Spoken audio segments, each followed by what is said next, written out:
ये सरकार की बौखलाहट है।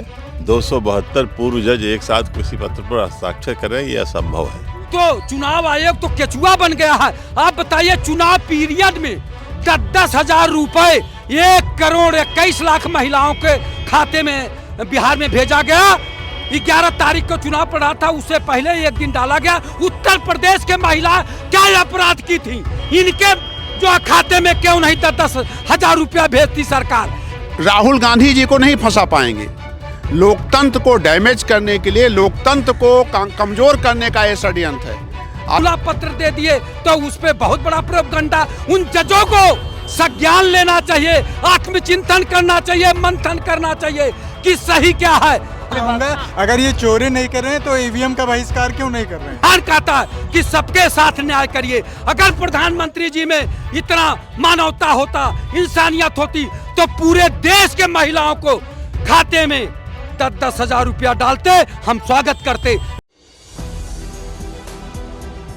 नमस्कार, मैं हयात अब्बास और आप देख रहे हैं 4PM न्यूज़ नेटवर्क। लगातार राहुल गांधी जिस तरह से वोट चोरी का मुद्दा उठा रहे हैं, पूरे देश में उन्होंने वोट चोरी का मुद्दा उठाया, चुनाव आयोग पर गंभीर सवाल उठाए, कई सारे सबूत पेश किए। अब कहीं ना कहीं जो इस तरह से उनके खिलाफ इससे बौखला गए और कहीं ना कहीं उनके खिलाफ 272 जजों ने ओपन लेटर और कुछ ऑफिसर्स हैं उन्होंने ओपन लेटर जारी किया है, जिसमें साफ तौर पे कहा गया है कि राहुल गांधी जो चुनाव आयोग है उसकी छवि ख़राब कर रहा है। तो क्या ये वाकई में चुनाव आयोग की छवि ख़राब हो रही है, या फिर जिस तरह से जो सबूत पेश कर रहे हैं कि सवाल उठा रहे हैं, बौखलाहट है ये?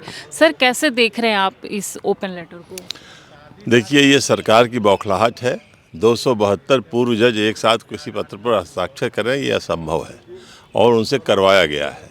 और मैं ये जानना चाहता हूँ उन माननीय पूर्व न्यायाधीशों से भी कि जब सुप्रीम कोर्ट के 4 सिटिंग जजेस ने कहा था कि संविधान खतरे में है, चीज़ें अच्छी नहीं हो रही हैं, तो उस समय ये लोग चुपचाप बैठे हुए थे जो आज ये चुनाव की बात कर रहे हैं। राहुल गांधी जी ने जो सवाल उठाया है वह बहुत ही परिपक्व सवाल है, बहुत ही मजबूत सवाल है।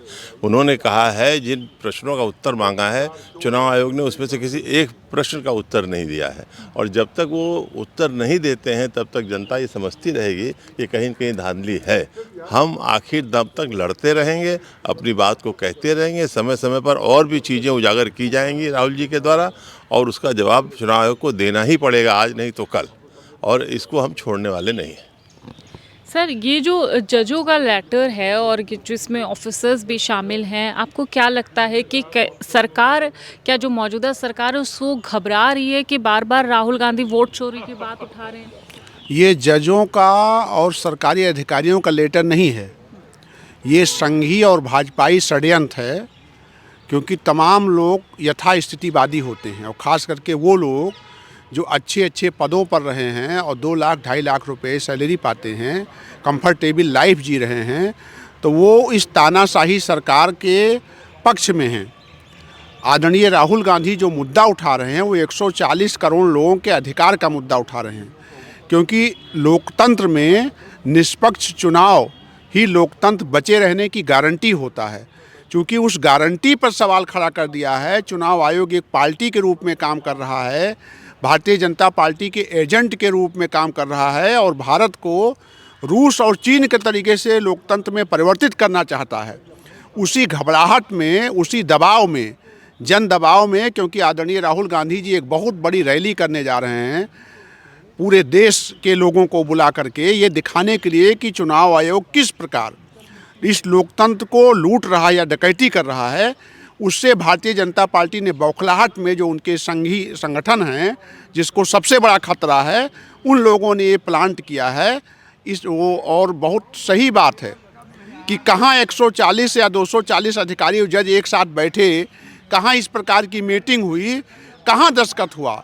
ये पूरा बोगस और फर्जी षड्यंत्र है संघ का। मतलब ये राहुल गांधी को फंसाने के लिए सोचा समझा सरकार के ही द्वारा रचित प्लान है। राहुल गांधी जी को नहीं फंसा पाएंगे।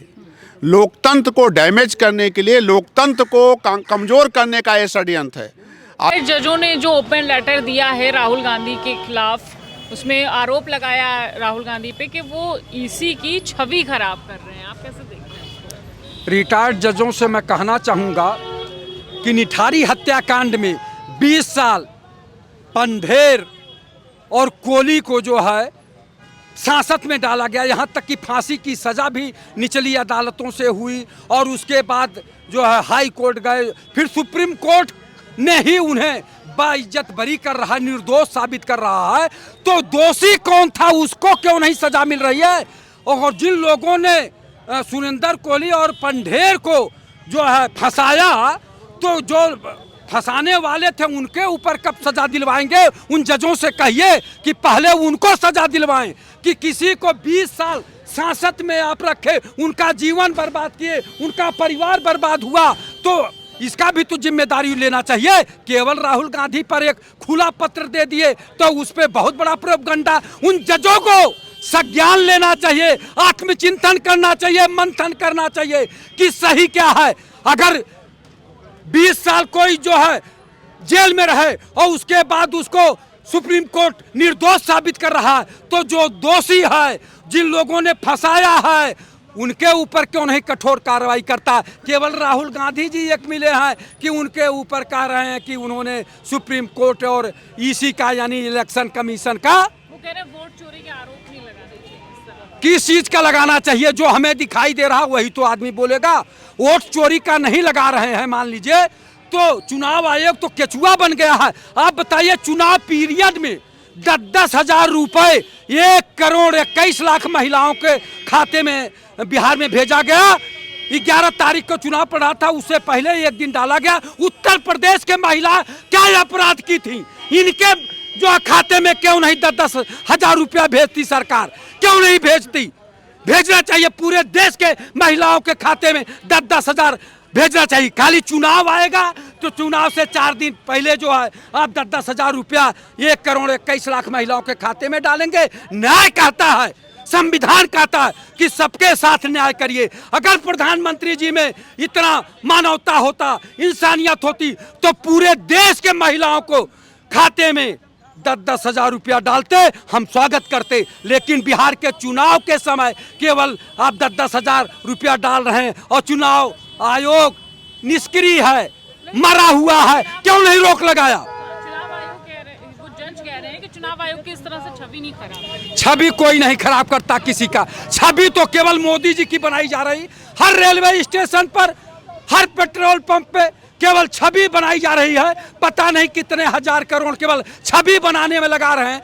जिस देश में गरीबी, बेबसी, लाचारी, B.Tech, M.Tech करके, IIT करके, MBBS करके, पॉलिटेक्निक करके, D pharma, B pharma, M pharma करके, B.Ed, BTC करके बेरोजगारी का दंश झेल रहे हो, MA, MSc, काम करके बेरोजगारी का दंश झेल रहे हैं, उस देश का प्रधानमंत्री केवल अपनी छवि बनाने में लगा हुआ। और जब पहले कहते थे कि 2 करोड़ लोगों को रोजगार देंगे, अब तक दिए होते तो 20 करोड़ लोगों को रोजगार दे दिए होते। देश से भ्रष्टाचार समाप्त करेंगे, देश से महंगाई समाप्त करेंगे, विदेशों में जमा काला धन ला के देश में खुशहाली लाएंगे। क्या लाए? नहीं लाए। लोगों को ठगने का काम किए हैं, छलने का काम किए। बहुत बड़ा कह रहे हैं कि आरोप लगा रहे हैं राहुल गांधी पे कि राहुल गांधी छवि खराब कर रहे हैं चुनाव आयोग की। देखिए, छवि तो चुनाव आयोग अपने आप खुद ही खराब कर रखा है ना। इससे पहले भी चुनाव होता तो इस तरह का नहीं। अभी चुनाव आयोग क्या है, वो बिक चुका है, एक तरफा काम कर रहा है। ठीक है, भारतीय जनता पार्टी के लिए जहाँ भी चुनाव होता वहाँ पे सिर्फ भारतीय जनता पार्टी की ही जीत होती, दूसरी पार्टी के कोई भी एक सीट ही नहीं निकल रहा है। तो इसका मतलब है कि चुनाव आयोग मिला हुआ है भारतीय जनता पार्टी के साथ। वो जो है कि काम करता है, सिर्फ जो चुनाव कराने की कोशिश ही जरूरत ही नहीं है। सिर्फ वो चुनाव जो है कि चुनाव आयोग ही घोषित कर दे रहा परिणाम के कैसे आने चाहिए, कैसे नहीं आने चाहिए। तो मैं तो यही कहूँगा कि जो है कि EVM का बहिष्कार किया जाए, बैलेट पेपर का पे वोटिंग हो। तो ये जो चुनाव आयोग के ऊपर आरोप लगा रहे हैं राहुल गांधी चुनाव आयोग की जो पोल खोल रहे हैं, वो उसमें सच्चाई है क्या? बिल्कुल सच्चाई है।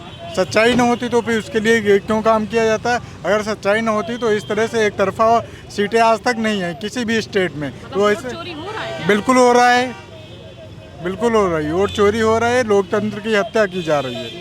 देखिए, पगला तो गए हैं भारतीय जनता पार्टी के लोग, क्योंकि उनकी सरकार बिहार में बन नहीं रही थी तो वो वोट चोरी करने का काम कर रहे हैं। वोट चोरी न करें तो उनकी सरकार कहीं नहीं बन पाएगी। अगर ये चोरी नहीं कर रहे हैं तो EVM का बहिष्कार क्यों नहीं कर रहे हैं? वोटिंग जो है बैलेट पेपर से कराना चाहिए ना, इससे पहले भी हो रहा था ना। 1947 में नहीं तो उससे कराने में क्या समस्या है, ये बताइए, उससे कराने में क्या समस्या है? नहीं, कांग्रेस नहीं, कभी भी चुनाव होना चाहिए बैलेट पेपर से होना चाहिए ना। ईवीएम से पहले होता क्या था?